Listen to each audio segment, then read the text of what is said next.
thank y'all boys for coming out. For sure. All You know what I'm praises. saying? And I hear a lot about you guys over the internet. Actually, I first heard about you guys in the streets. When I was younger, I used to see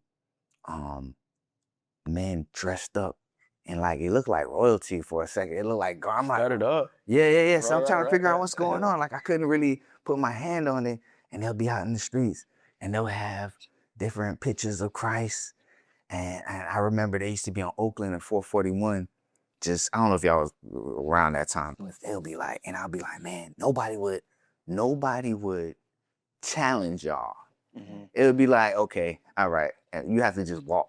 At those times, it was like, people was like afraid. Yeah, they made a little slick comments. Yeah, no, Get a job. Yeah. Keep it pushing. Keep it moving. So I want to say individually, well, first off, my two guests, I want you to go ahead and introduce yourself.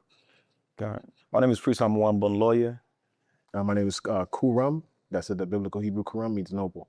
Okay, so are these your birth names or you guys reborn? Our Hebrew name. Yeah, Hebrew Yeah. name. Yes, sir. Okay, so these are the names you changed when you Yes, came sir. to the truth. Yeah, Yeah, that's it. they were given. They were given, so you Yeah. can't pick your name. Well, you could, but I was given it by my elder. Okay. And yeah, certain brothers can recognize your spirit and say, okay, this brother has a spirit of meekness, so he has a spirit of humbleness, and they give you a name according to the spirit that you carry. Okay. Or it could be something that you live up to.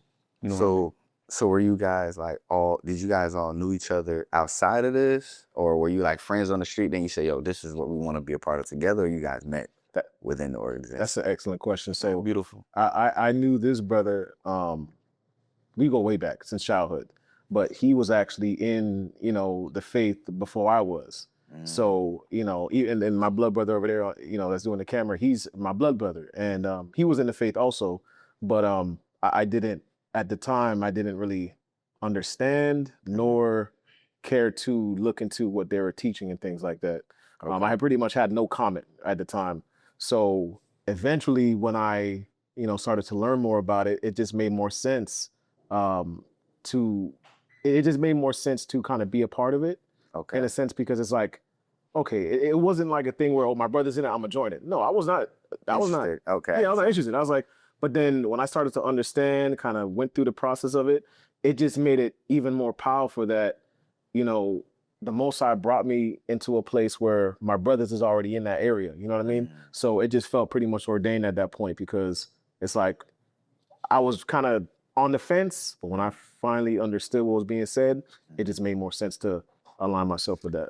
Respect to you, man, because a lot of young brothers out there would join a gang or get on some type of hustle, some type of scheme and get around the wrong crowd with the intentions of doing good, because we don't really just jump into that without thinking that we're going to get good out of it. So you jumped into, I would say, the word. Would it be called the word? Absolutely. Okay, so you jumped in and you say, you know what? Now I'm a part of this. And how did your family feel? That's an excellent question. So I grew up pretty much, Christian, right? My people is a pastor, they deal with, my people is Haitian, right? And, Okay. a lot of, Haitian folk, a lot of them are in the church. So when I first learned about it, I didn't bring it to their attention just yet, because I had to make sure what we saying was right. Right. So I pretty much learned it, and I obviously brought it to my dad's attention, and talked to him about it. And one thing I can say is my dad isn't fully indoctrinated in the Christian doctrine. Okay. So if I present information to him that he may have not learned, it's not like he's going to completely reject it.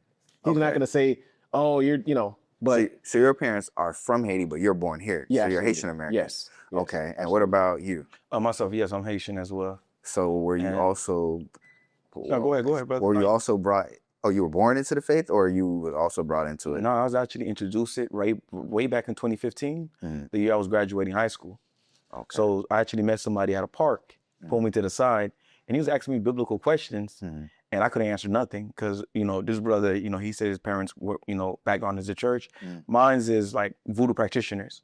Okay. Like my grandparents, they did that. My uncles, that's what they do. Okay. My mother, my father, they both do that faithfully. Before I move forward, Right. Is voodoo still a part of your belief system, or was you no No, longer? it's completely not my belief system. Okay. Because when you read in the scriptures, it's against the Heavenly Father. It's witchcraft. Okay. You understand what I'm saying? Yeah. So that was our background. But when this brother is asking me these questions, and I'm not able to answer them, and he's providing these evidence, references, sources, and it's irrefutable. I'm like, damn, like, I got to yield to it. It's too much evidence, too much facts. Right. So, eventually I get into it. Of course, like any mother, any father, when you stray away from what they originally taught you, they're going to give kickback. They're going to call you Muslim. Then they're going to, have their little jokes and etc. Yeah. So they weren't really open to it at first. You understand what I'm saying? So did that do anything with your faith? Because now you're in a household with people that don't believe. So now you're being scrutinized and judged and kind of being picked at, and you're young, you're a baby in the faith. Yeah. How did that well, affect I'll be you? honest with you. I always had the personality, once I believe in something, or once my mind is made up on something, this is what I'm on. I will not bend, nor will I waver. So the minute it made sense to me, the minute I started growing into it, making that connection, yeah, they did whatever they could to try to kick me out, try to scorn me, try to alienate me in the family. But I just stick to what I believe, what I know to see to be the truth. To be honest, despite all of that. Go ahead. No, just to add on to that as well, there was certain, I guess you could say there was doctrinal wars, right? You know, like I'm seeing how they're living according to what the scriptures are saying, and I'm saying, okay, if you guys were heavily in the same Bible that I'm reading, why do I see that you guys are moving differently than what the scriptures are saying? So, at the end of the day, I was in my people's house, so I can't argue with my dad too much, right? Because I'm under his roof, Right. you know what I mean? Correct. But when we had the conversation, it was kind of like, it came to a point where it's like, okay, we agree with what you're saying, but to me, I see it as, we've been teaching this so long. We've been teaching we don't got to keep God's commandments. We just got to go to church on Sunday so long. It would look crazy for them to say, yeah, let's follow what you guys believe now. That's what I believe is the big struggle. So it was, I can also speak for myself. I was also brought up Christian. My mother's Jamaican, my father's Jamaican. I grew up here in America, grew up in the church, played the drums in the church. When it's Christmas time, I'm one of the wise men. Like, that's how, you know what I mean? That's how rooted I was, like, brought up.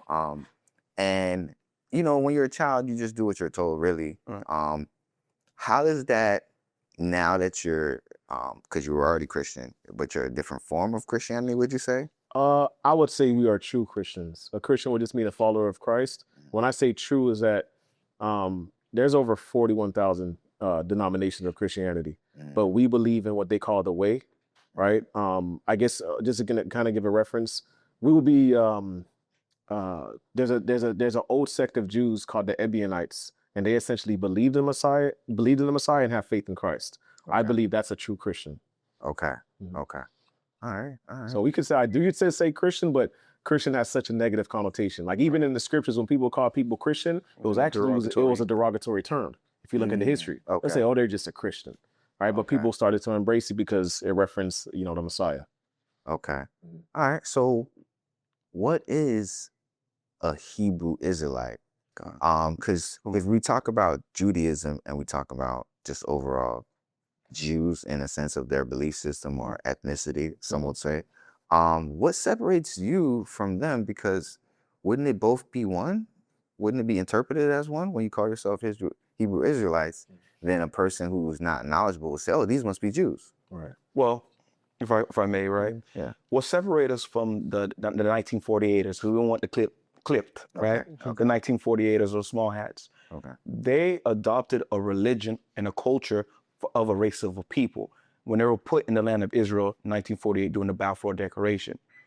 They're not ethnically the descendants of the 12 tribes of Israel. When we're saying that we're the Hebrew Israelites, we're saying that we hold bloodline lineage and descent to the original people that was in the land, not through religion, but through genealogy. So when we're saying we're Hebrew Israelites, not a religion, it's an actual race and ethnic group of people, right? They're just holding on to a religion. Absolutely. You understand? That's what the difference is. Yeah, that's an excellent point. And also, when you look at what we call Jews today, a lot of them, they don't there's some huge differences between Jews and Hebrew Israelites. A lot of Jews today, depending on the sect, they believe in something called rabbinical Judaism, pretty much where they take what the rabbis say and hold that over the law of God. Right. You see a lot of traditions. I don't know if you see them. They wear like the hat. Yeah, the hats and things like that. All those things come from what you call, rabbinical Judaism. And we don't believe that. And one of the main biggest differences is a lot of Jews, they don't believe in the Messiah, who we call Christ, who the world calls Christ. Right. And that is, so to kind of couple us with that is like, it's crazy because that's a major doctrinal difference that we have with them, right? They don't even believe in the Messiah in the scriptures. We do. If I could, right? Even when you look at the so-called the 1948 or small hats, right? Anybody who truly read the Bible and study the Bible and you read the prophecies speaking about the children of Israel returning to the land, they don't meet the checklist. The Bible talks about, and the prophets, when the Jews get into the land, it'll be peace. Right. No wars, no wasting. What do we see going on over there since the conception of them becoming a state? Wars and destruction. Right. Yes. Right? The Jews won't get back into the land until they're keeping the law, statute, commandments of God, right? When you look at the statistics, majority of so-called small hats, they don't keep Torah. They don't keep the commandments. They don't know anything regarding the Torah. They just hold to the title of I'm a Jew, I'm a Jew, I'm a Jew, so they can reap the benefits of being labeled as these people. But when you look at it, majority of them, I believe the word is called secular, non-secular, correct? Right. Non-secular. They're quote unquote non-religious. They don't keep the commandments. So are you accepted or rejected in that community for your belief system? Because with your belief system, not only your belief system, with your historical facts that you bring to the table, all right, they don't accept it or they're rejecting it. Are you an enemy or a frenemy? Well, I'll say it like this. You saw what happened with Kanye West? A lot of things happen with Kyrie, regarding him saying he's one of the 12 tribes of Judah, right? When he was saying that he was a Jew. They label him a maniac, a lunatic. Kyrie, right? Yeah. Anybody any one of us, the children of the slaves, so-called Latinos, anytime we try to call ourselves a Jew, or we may claim that we're the people of the book, you get blacklisted, you get threatened, you get labeled crazy. Is it anti-Semite? You get called anti-Semite, even though you're Semitic, right? Right. All these negative things was labeled on you the minute you start claiming that you are the people of the book, showing you that it's in their top priority to not allow us to retake our heritage and our culture. So we're not accepted by them in no shape, way, or form. And just to add on that, we could say we are Muslim. You're not going to get shut down for that. We can say we're mermaids. We can say we're mermaids. We can say we promote the transformer community, right? Yeah. We can say all that, and everybody embraces us. But as soon as we say we are the Hebrews of the Bible, you got to cancel us. Right. Well, what makes you say that you or got people that look with your complexion are them? What is the proof? What is the actual? That's an excellent question. Now that you have. I want to make. I want to make a point as well. Okay. I want to make this point very clear because a lot of people say that, what do they say? It's not a skin issue, it's a sin issue. They say you guys teach a complexion salvation. No, we don't base everything off of just how you look, right? That's very simple. We base it off of the prophecies of God and who aligns with those prophecies. So if a person looks like Blake Griffin, and we see that his ethnic background traces back to who we would consider the 12 tribes of Israel, and the prophecies align with them, just because he looks light-skinned with curly hair, that doesn't take away from him being a Hebrew. You see what I'm saying? Okay. So, well, is there a verse you want to go first? I got more. We wanted to get this. Get Deuteronomy 28, verse 45, 46. The book of Deuteronomy, chapter 28 and verse 45. Yeah, you got to exalt your voice a little bit. Just a little bit, yeah. Sorry, no problem. Moreover, all these curses shall come upon thee. So for anybody who's watching, right, that's not familiar with the book of Deuteronomy 28, it speaks about the conditions that God's people, the chosen people, would be in if they kept his commandments, and what would happen to them if they broke the commandments of God, right?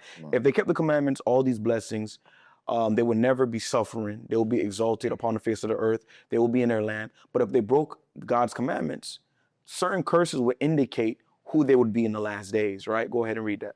And shall pursue thee and overtake thee. So he says these curses, these conditions is going to happen to these group of people, the Israelites, and no matter what they do, it's going to pursue them. Meaning there's no way, there's no out in it. Go ahead.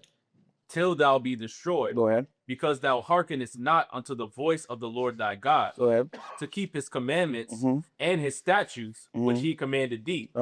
and they shall be upon thee for a sign. For what? For a sign and for a wonder, and upon thy seed forever. So the Lord is letting us know these curses, these conditions, because it's not magic, it's conditions, right? That would be put on the Hebrews will be an indicator on who they would be. When everybody asks, like, how come black people can't unite? It's a curse in Deuteronomy 28. Why isn't our fathers at home? It's a curse in Deuteronomy 28. Why is the black woman showing the black man no love? It's a curse in Deuteronomy 28. These things will be indicators on who the people are. Okay. And to your original point, this is what disqualifies those small hats from being the children of Israel, because they don't suffer these curses. Okay. Yeah. So you say that the population of black people are going through that today. Right. Okay. All right. So, when you say that, let me ask you this. Yeah, go ahead. Can it become better? Or is the circumstances just the way it is? Well, I'll just paraphrase it, right? Yeah. When you're reading the scriptures, right? Anytime the children of Israel is disobedient to the Heavenly Father, what happens? It's a constant theme in the Bible. They disobey God. God puts them in a bad condition. They have to sit in that condition until they repent, meaning change their ways, and then God delivers them. Until we start obeying God's commandments, we will be stuck in this condition. So let me ask you this. Yeah. Who did Christ come for originally? When they say you about to get the podcast shut down. Get Romans 15 and 8 in the GNT. But this is the thing. This is the thing, though. Yeah. Because one part of the Bible says, slaves, be good to your master. And then another part says, Christ came to set the captives free. So how can you come to set the captives free, but then tell them, behave to the ones that are overseeing you? So, you know what I'm saying? Oh, I got you. I'm gonna let you get that verse. Okay, all right? okay. Beautiful, right? Do not get canceled by TD Jakes. All right. I'm just joking.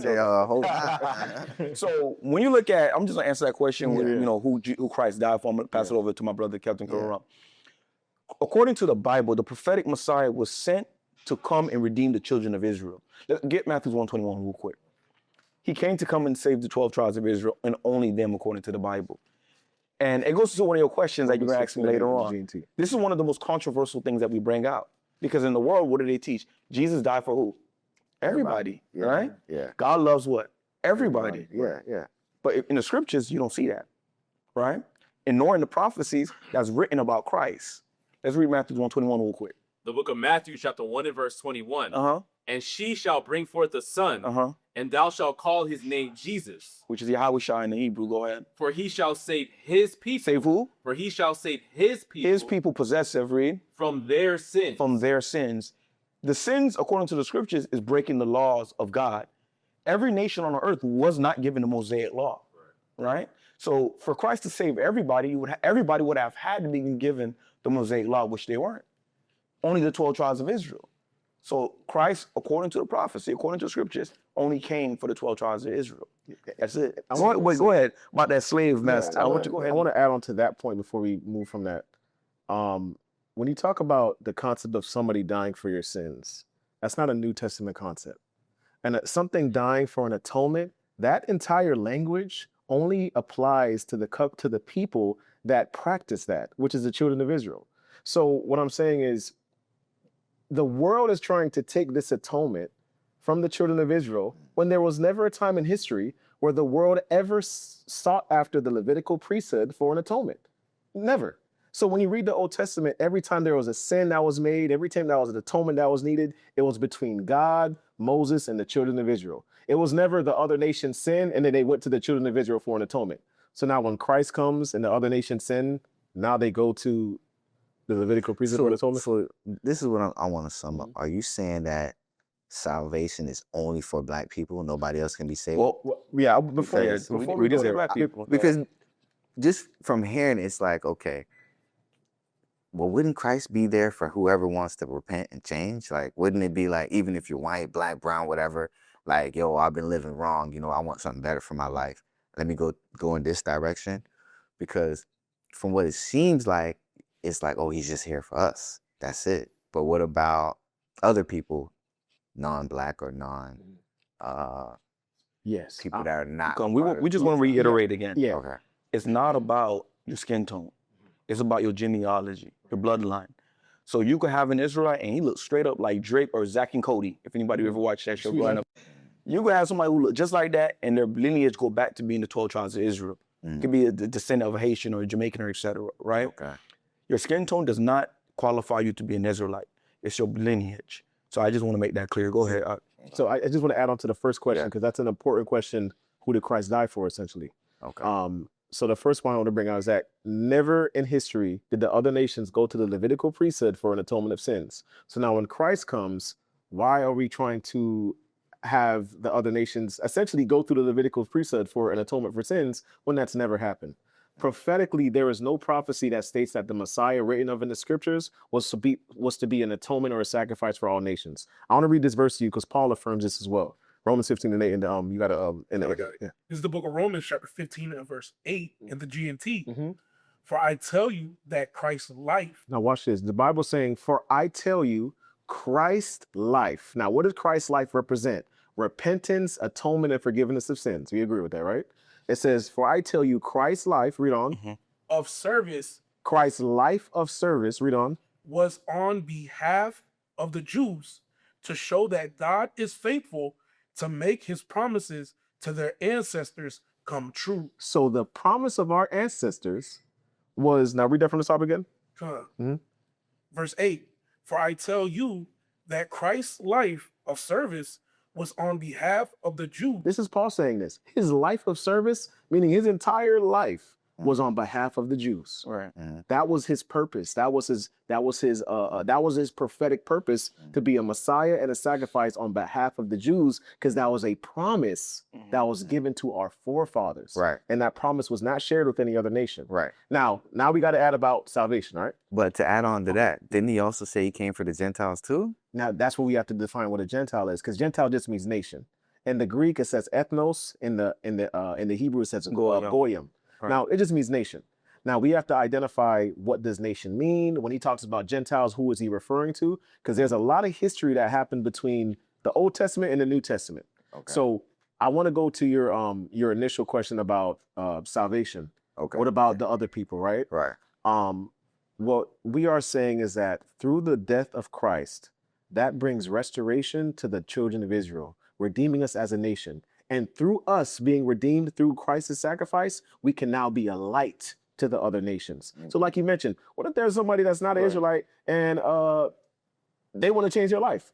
This is why in Micah 4:1, it talks about how we are going to teach the nations our law, or the Torah. So they're going to learn, don't kill your brother. And they're going to learn not to commit adultery. But before that can happen, we as a nation has to be restored so we can teach the nations God's law. Be that proper example. Yeah, and be that proper example to them. Okay. So outside of this, let's talk about culture. Okay. Because outside of this, if we're looking at the physical features, we're all considered black, right? That's true. Black men, black, whatever. All right. Now, how much impact do you believe your organization, your movement have on black culture? Do you feel like it's going to elevate black culture? Is it going to discipline black culture? Is it going to destroy black culture? What element are you guys bringing into black culture? That's an excellent question. I'll answer it and I'll let them go. So we're bringing the God's law in black culture, right? We have black culture is one of the most beautiful things. I think one of the only things that is missing is God's law, right? A lot of people, they see us and they think we're just, entertainers and all this stuff. But in reality, a lot of the issues we see in the black community, if the laws of God was implemented, we wouldn't see these things happen. Right. Like when you talk about the household implementing loving your wife as you loved as Christ loved the church, you're gonna have households that are not broken. You're gonna have kids that's raised up with the healthy household that's following after the laws of God. Having that in our community is very important. Right. Removing the idea that it's cool to sleep with another man's wife. Right? That thing is crazy. I was watching the video with I don't know if you know HaHa Davis, the comedian. TikTok, yeah. He's talking about he had his wife, he was swinging. A swinger? Yeah. So he has his wife sleep with other people? That's not in God's law. But was it maybe it was taken out of context. He's a comedian.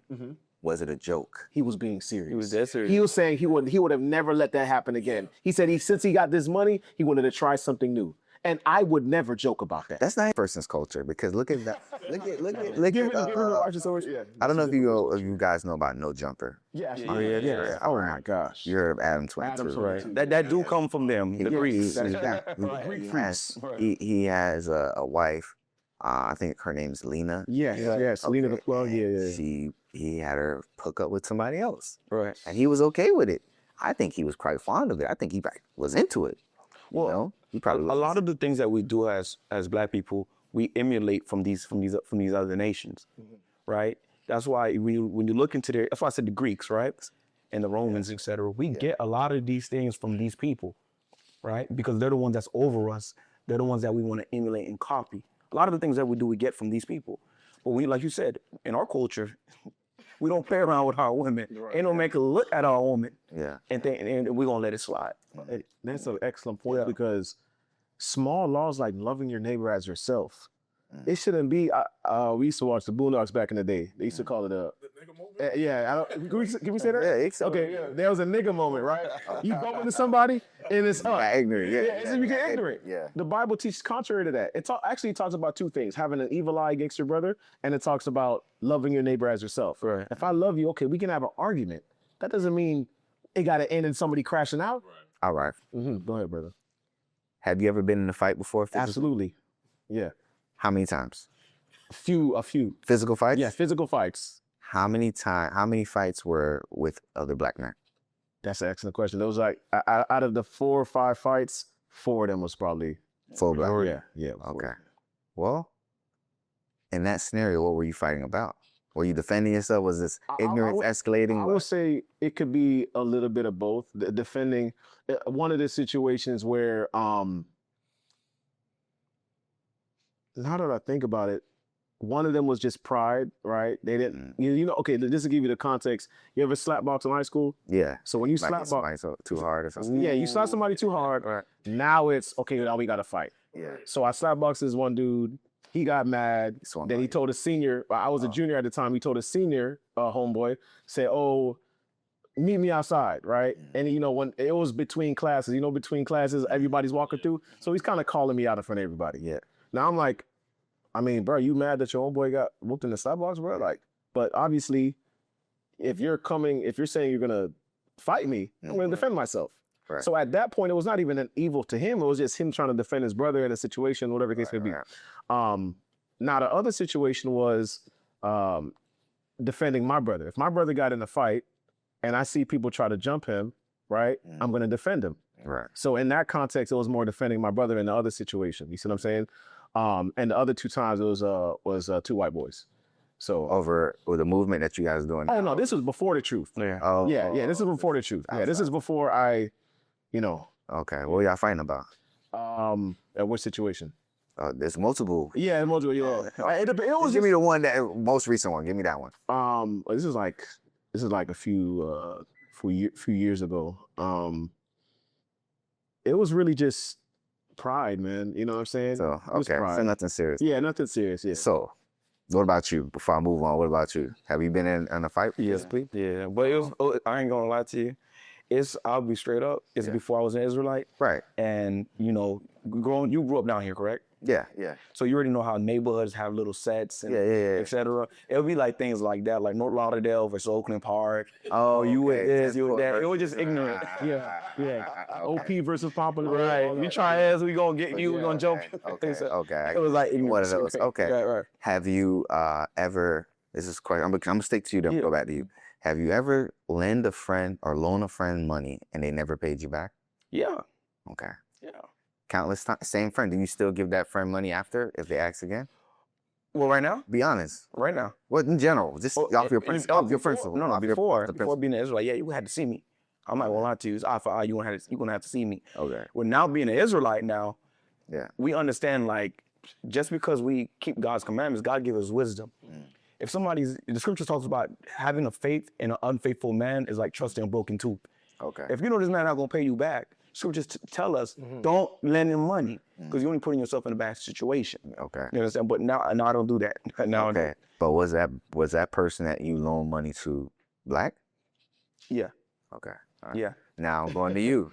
I'm going to you now. Have you ever lend anyone? It could be a brother, it could be a family member, it could be a sister, whoever, cousin, somebody, homie that you kick it with. You loan them something, and it was something you already was saving up. You had your own money. You have your own. Everybody right here got a number in their head how much money they got. And if somebody come and asks and say, "Let me hold half of that," I'm gonna give you half of that back plus interest, right? And you loan it to them and they don't pay you back. Have they even happened to you before? Before I even get to that? That's I wouldn't say they. No, not in that. So you never loan anybody? I've loaned money. I don't think it was a situation where they haven't paid me back though. Okay, so you never was cheated out of money. Basically, a friendly way. Like, I'm your homie. Yeah. I told you I'm a look out for you, but you've been buying me lunch all weekend, and it's like I ain't never. I mean, I just never got it. Nah, I mean, We'll see. yeah, I don't know. I mean, I wouldn't say that's happened. I mean, I guess you could say like, you say you were gonna give me gas money because I'm driving you to work or something. You never give me gas, you know, Something like that. Something like that. You could say that's happened. So was that a black person? Okay. All right. I just want to see where we at with it. So you've been in fights. You basically been, I wouldn't say robbed, but cheated. And from the two scenarios in your present life, these are black people that did this to you. Right. Okay. You know what's beautiful about it? All right. Okay. I'm gonna let you speak. What's beautiful about it is this: the fact that it's our people that's doing us like this, it shows more proof that why we know we're the Israelites, because God said this is how we would be dealing with each other. White people, they can loan each other $1 million for a record deal, etc. They won't give that money back and interest, but we're the only ones that can't deal with each other correctly, right? I feel like that's a general thing. There's plenty. You can look at these other. No, I'm not saying like one or two. Yeah. I say like the majority. Yeah. When a so-called small hat is down, he can rely on his community. He can rely on his brothers to lift him back up. With us, we trying to get an edge. We trying to finesse. We trying to get away with it. That's exactly what the Father said in the scriptures, how the Jews would be dealing with each other if they didn't obey. So that's why I'm saying it's beautiful. So you're saying that It's a sign. this is a part of the scripture. This story Right. It's part of the curses. Part of the curse. But I'm saying this happens to everybody though. There's people that's what you would consider non-black, right? That get robbed, cheated, things stolen from. These things happen to them too. So I wouldn't alienate you and say that we're the only groups of people No. We're not that saying get that. in these situations with the same people that look like us. I feel like Yeah, go ahead, brother. I feel like even look at the land communities when you have like the people who are in big cartels, right? We'll just use this as an example, right? They work as a family, but they will stab each other, kill each other, whatever. But the Latins, the Latinos, and Native Americans, they're also the Israelites as well, right? Correct. But for example, the household. Right. A lot of races don't grow up with their fathers in their households, right? Some grow up. A lot do, right? Right. But who's known for not having their fathers at home? But that's stigmated. That's kind of like. I'm just saying though. But who's known for that? Have the fanboys of that? I guess we would be the poster boys of that. Right. We know throughout history. Another example: Caucasians has been known for violence, murder, pillage, conquest. Right. Yeah. Who's known for being the fanboys of self-destruction and having the most violence amongst their own communities?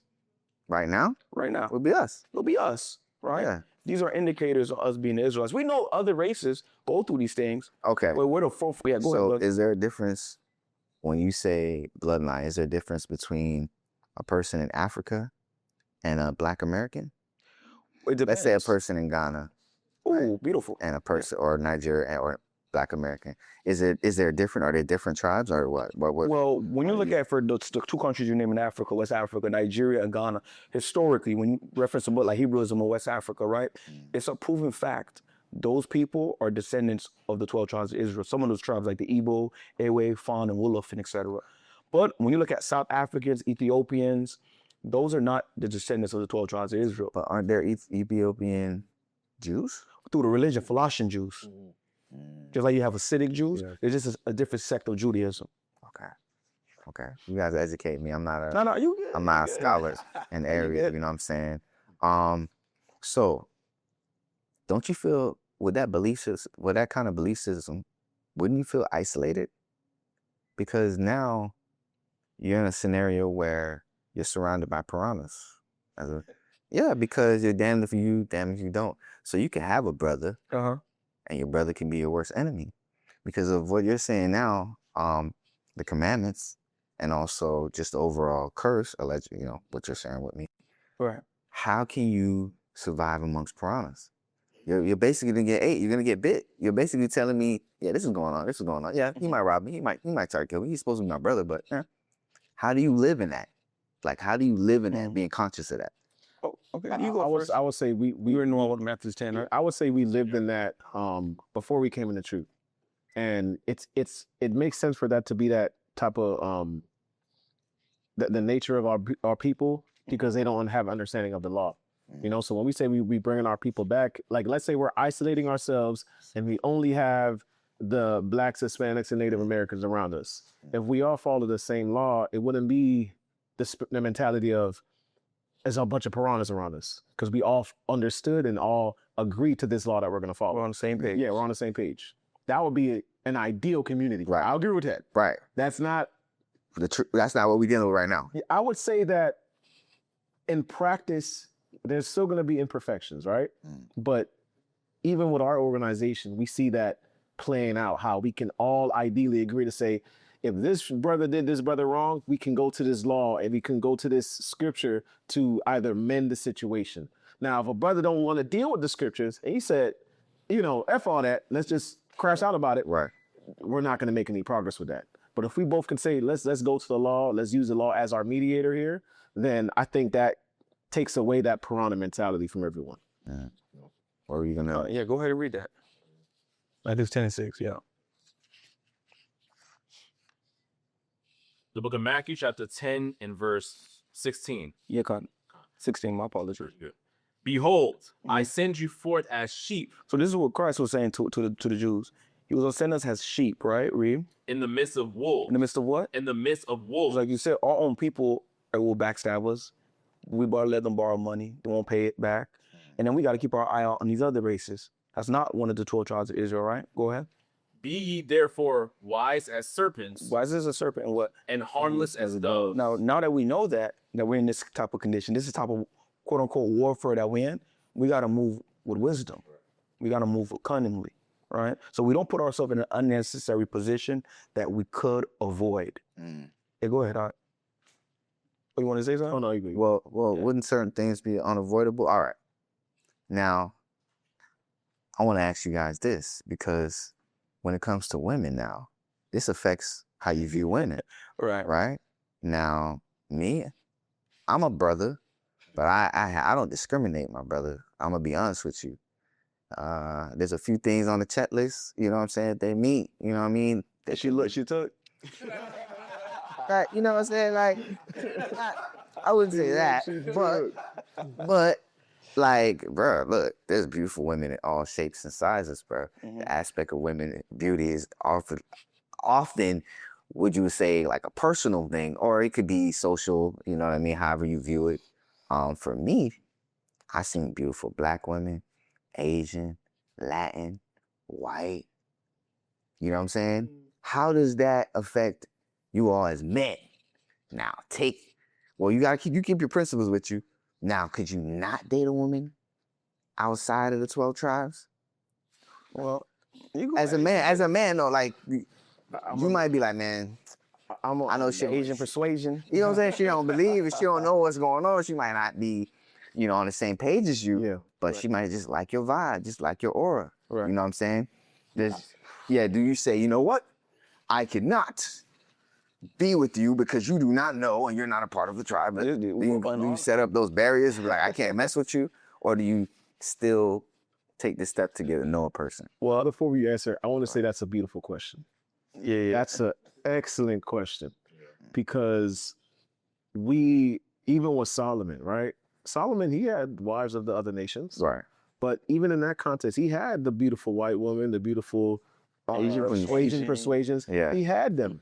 But his fall was not because he had those multiple women, it's because those women that he was dealing with had them follow after another god. Okay. So when you marry a woman of your tribe that follows the same God that you follow, you guys can be aligned. But if let's say you're following Christ, but then, you know, they want to follow Buddha, right? Okay. That's going to be a conflict in the household. Well, Well, most Buddhists, they're more open to whoever believes in whatever. So if you, No, you need an example. yeah, I know, but I'm using it. I see Like, what you're saying. she might just accept you for you, not accept her for her. I don't believe that's what the Bible talks about, being equally yoked. And it says, can two walk together lest they be agreed. So it's like, eventually we're going to run into some problems. Now, I want to answer your question. That was a loaded question. Yeah, go ahead. That was an excellent question. I want to read this because we see this happening in the scriptures. This is Judges chapter 14 and verse 3. Yeah, go ahead. And just to give you kind of context, this is Samson. Samson is an Israelite. Right. He sees a Philistine. And he tells his parents, like, yo, I want to marry that. Put it in context, that's like saying he want to go marry Becky. The white woman. Right, the white woman. devil. Right? That's what they called her, right? Right, yeah. He want to marry a snow bunny. And now look at the response that his family said, right? Judges 14 and 3 in the NLT, it says, his father and mother objected. Isn't there even one woman in our tribe or among all the Israelites you could marry? They asked, why must you go to the pagan Philistines to find a wife? And look what Samson said. But Samson told his father, get her for me. She looks good to me. You see what I'm saying? Because she look good, I'm going to just dismiss my culture. Right. I remember Dr. Umar said something powerful. It was like, when you marry out these nations, when you marry this woman, you're marrying that nation. Right. That means you are now being say it again? Partake. You partake, and you are now, you put all your resources, all your strength into that nation. Yeah. It doesn't go back to us. Right. All that strength that you put it in her nation, her family. Her family gets the benefit of your wealth. And that's why I think it's more important to put it into your family. Now, to answer your question, yes, brother, I would say go for the woman of your tribe. Right? Go for another beautiful Jamaican sister. Because there's so many flavors. But that's okay. Well, we're in America. It's a melting pot, and you can have plenty of opportunities. You can mix, or you could be introduced to cultures you never even knew or came across before. So for a person like us, you know what I'm saying, which we're kind of, if you're looking at it in a nationwide thing, we're kind of exotic compared to the other, you know what I'm saying, men on the spectrum. And a lot of women do desire. I wouldn't even know if it's a real relationship or lust. Maybe a little bit of both. Maybe a little bit with black men. So if a beautiful, when I mean Coca-Cola shape, blue eye, blonde hair, she got a little seasoning on her now. She ain't A little jerk sauce. a little Jersey feels. Yeah. She bad. You agree? She bad. She's not knowledgeable in the truth, but she said, you know what? There's something about you got, and I want to get to know you. Well, Do you just say to her, no, I can't. You're evil. I'm not gonna say that. I'm gonna walk up to her. I'm gonna look in them blue eyes, them ocean blue eyes. I might bite my lip, and I'm gonna say, you're the devil the Bible speaks of. That's what I'm gonna do. Yo, The devil the Bible speaks of. he real. That's talk. That's real talk. Why, bro? Why would you not? You wouldn't hear it, man. Hold on. Let you talk, I right? want to say something. So I've seen situations. It was a black man and a black woman, and the woman that he was dating completely accused him of doing something that he didn't do. And when the cops come, and that white girl was screaming and crying, and they say, "What's going on here?" Who are they gonna look to first as the threat in the situation? The man. Yeah. Now they're gonna say, "What happened, bro? Well, what's going on? Why is she crying?" There's a story a long time ago where it was a dude he had a white girl, and then the white girl ended up killing him. Oh, she stabbed him. I heard about stabbed him, right? Yeah. That's crazy. But you gotta understand, let me be honest with you, man. When it comes to abusive relationships, the warning signs are always there. Sometimes they've been having little fights or issues going on. Tell me that, look, it's tapping a little bit. So they have issues going on, and then a big situation will happen where someone gets seriously hurt. Right. Yeah. Most abusive relationships are reoccurring. That's true. And then it builds up to that momentum where something real dangerous happened. The police gotta get involved, or whatever, the law gotta get involved. And you know what I'm saying? I believe in that situation, they've been having fights like that. Okay. She took it to a level where she probably didn't mean to kill him, but she wanted him to feel pain. Right. for sure, because she stabbed him. Absolutely. That's close and personal. Absolutely. He ends up dying, but there was a phone call with her on the police, on fire rescue, whoever, to come and help him. And he was telling her, like, I'm slipping, I'm dying. I don't know if you heard the phone call. I think did we go over? I believe we got that recording. Yeah, I'm dying. So I wouldn't just look at that situation and be like, oh my gosh, if you wasn't with her, this would never happen. Because there's plenty of situations where they say, as well. Yeah, I agree within our own community. Yeah, absolutely, I agree with and the man will either hurt the woman, and he's getting locked up for it, or she will hurt him, and she'll get locked up for it. I agree with that. You know what I'm saying? So abusive relationships can go on no matter what race or what, even gender. You know what I'm saying? You can stress that out, but we don't really take those scenarios serious, but it can happen. So, what were you gonna say about your opinion on it? Oh, that's an excellent. I was just saying that's an excellent response to that. I think main thing though, I would just, like we read in Judges 14, the same beautiful woman that you see that's that white girl, I promise you, you can find one in the 12 tribes as well. Facts. I promise you, even better. You can find a Latina woman. I think, but that's the thing. We're talking about physical features. You got to go and look at a person on the inside, because there's some women, you know what I'm saying, that want to go in that go-yard bad. You know what I'm saying? They want you to spend that cash. Right. You could be a scammer. You could be whatever. You know what I'm saying? Yeah. And that's our own community. You know what I'm saying? But then again, brothers, my apologies. Go ahead. Right? Who's the one that allows our women to propagate these things? It's us. If there wouldn't be hoes, 304s, if it wasn't for a black man that loved 304s. But this, hold on. Let me cook, brother. Okay. If we didn't accept that and made that like something to be sought after, our woman would emulate that and try to be that. Because it's in a woman to follow the lead of a man, right? If we shut down and we say, as blacks, Latinos, and Native American men, we're not dealing with that. You gotta cover up. You gotta be sweet. You gotta speak sweet. The woman gonna emulate that. She's still gonna do her own. She gonna emulate, brother. She gonna emulate this generation. Okay. She gonna emulate it. You know how we know? How we know? Because we have our women that's doing that in a congregation. We're watching Hebrew Israelite women. Their men don't even have to hit them over the side of their head to correct them. A man, you just got to give them a look. They're already correcting themselves. We're watching it come to pass. Now, when it comes to looking for these features, blue eyes, long hair, fair skin, etc., you have that amongst the Argentinian women, the Mexican woman, the Puerto Rican woman, Bolivian, Brazilians. A lot of brothers going to Sosa, Dominican Republic, them Dominicans over there. We have those qualities. Ghana, Nigeria, Benin. We have our people that's over there that have these features. So we don't even have to go to these other women. The Lord gave us all these slaves. I get you. Yeah. But that's physical features. We could talk about the inside of a person, right? Because looks are deceiving, right? They could be from all those parts you name, all those areas you name, and still be a toxic person, can still be a bad person. So would the word have to be more involved than the physical feature? You can meet that white, blonde hair, blue-eyed, whatever, and she may touch you different emotionally than your own woman or the woman in your tribe.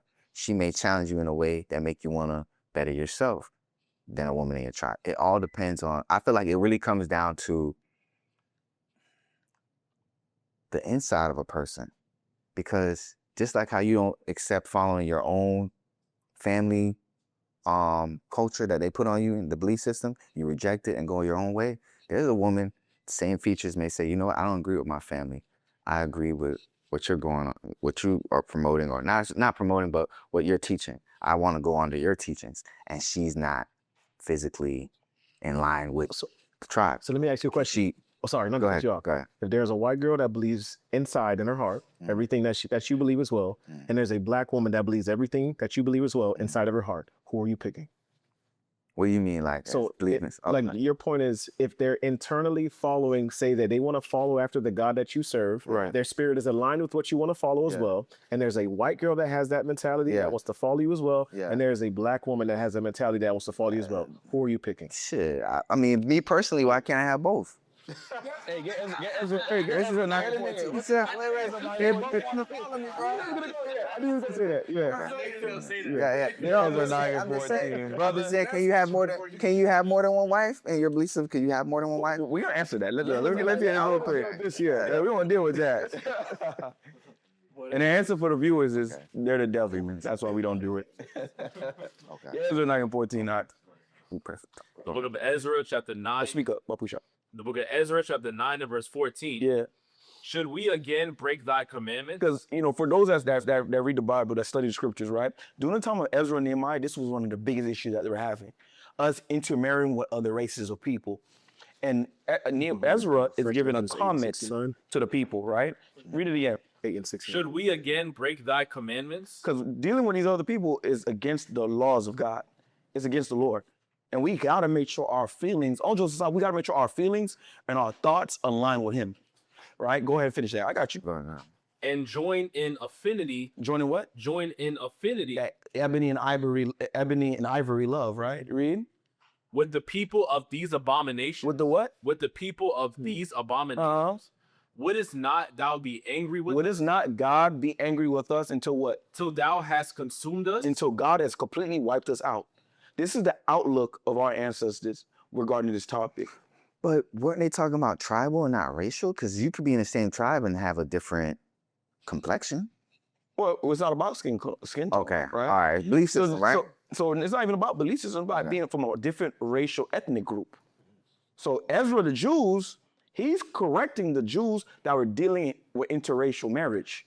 That's what he's dealing with. So they're not two different sects of Jews. Right. It's an Israelite, or let's say a Haitian man trying to get with a Scottish white woman.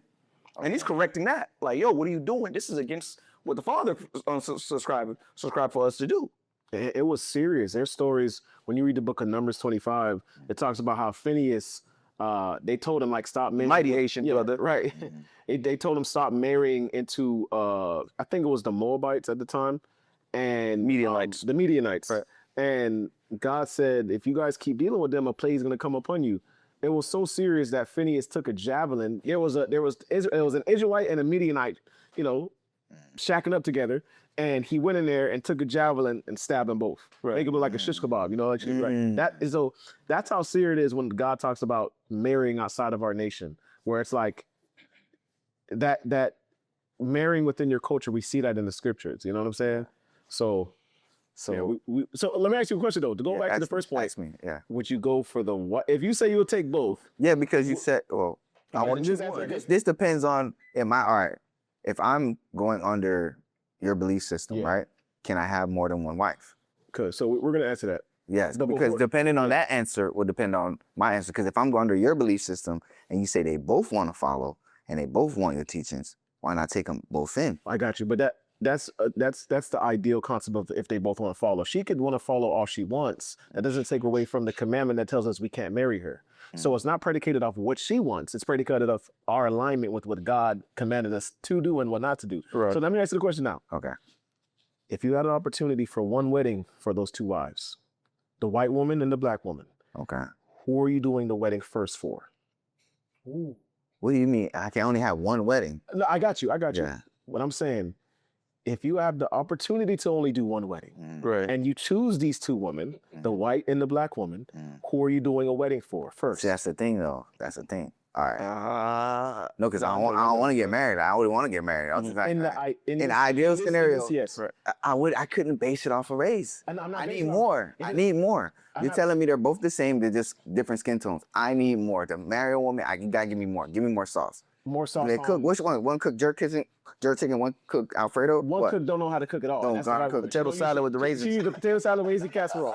And you got the black woman that can cook every Come on, dish. bro. Come on now, bro. Come on. I'm gonna go hungry, bro. You tripping, bro. If you put that on the line, I want food, bro. I want cooked food. Yeah, we press from the top about everybody. But look, we gotta pick this up again, bro. We're gonna have to do this again. We already been in over an hour. Black queens forever, snow bunnies never. So wait. So you guys are believing Dr. Umar as well? No, just certain. I don't know. I know he thought it was certain tenets that he teaches I believe in, but he completely. I think he spoke on the Hebrews before. He doesn't believe that the African Americans are actually Jews. He believes that. He says that his ethnicity goes back to Frederick Douglass. So when you talk about Africans, like a completely different. Two different. Yeah, Pan-African. Yeah, that we don't. Yeah. So you're not Pan-African? No, we're not Pan-African. Okay, absolutely not. And I wanted to clarify. Go ahead. I also want to ask. Well, African culture. Yeah. But it's like we're pressed for time too. But I'm not gonna hold you guys too much. I probably ask you after the show, and then we get back into it. But what you want to say before we? Oh no, there take you go. off? Go ahead. Go ahead. Okay, yeah, no, because you guys are Haitian, you two, Yes, sir. and Haiti has such a strong Black Afrocentric history when it comes to the revolution. And what I wanted to say was, what belief system were the Haitian under when they fought in the revolution and won? What belief system? Because they didn't have the same belief system that you have right now, but they were able to triumph in a time period where no one else could even envision that, right? Well, they had different spiritual beliefs. So would you discredit their spiritual beliefs that they had at that time, which I believe was voodoo at that time? Would you discredit voodoo having power? Well, it depends. As an Asian, no. I'm asking as an Asian. I'm answering. Yeah. Well, when you look at the left-hand side in witchcraft, right, even with Samuel, during the time of Samuel, the witch was able to call Samuel's spirit back. So we know there's power on the left-hand side. That doesn't mean that's of the Most High God, right? When you look at the so-called Haitians, the Bible prophesies the 1804 revolution in the scriptures. So it wasn't about witchcraft or anything that they did. Because if it was about witchcraft, how come witchcraft didn't save them after the hurricane or the earthquake or in poverty right now? There's no power in that. So it had to be the Father extending mercy onto the so-called Haitians, which is the tribe of Levi. Now, during that time, a lot of Haitians, they practice a lot of religions from Senegal, Togo, Benin, and Congo. A lot of witchcraft. And you have certain leaders like Jean-Jacques Dessalines who practice Catholicism. So you had that difference between voodooism and Catholicism amongst the so-called Haitians and et cetera. But there's no real power in that because what is he doing right now? Right. Okay. That's an excellent point. And I would just add, I don't want to miss the opportunity to answer the question. Biblically, we do believe that a man can have multiple wives. Now, how you go about it, you want to do it in a way where it is in order, right? You don't want to just sleep with a bunch of women and think that you can't, that you don't want to go out like Solomon. You don't want to go out like so, but I'm saying the multiple wives has to be of your nation. Solomon went out not because he had multiple wives, but the wives was from other nations, and those other nations' women set stumbling block. There was a stumbling block because he started following after their gods that they were following. So we believe in the biblical understanding of multiple wives. That's permissible, right? So you just have to be, do it in wisdom. All right, man, I appreciate you guys pulling up, man. I appreciate you, yo. And I definitely enjoyed this conversation. I learned a lot, not just about the whole movement that you guys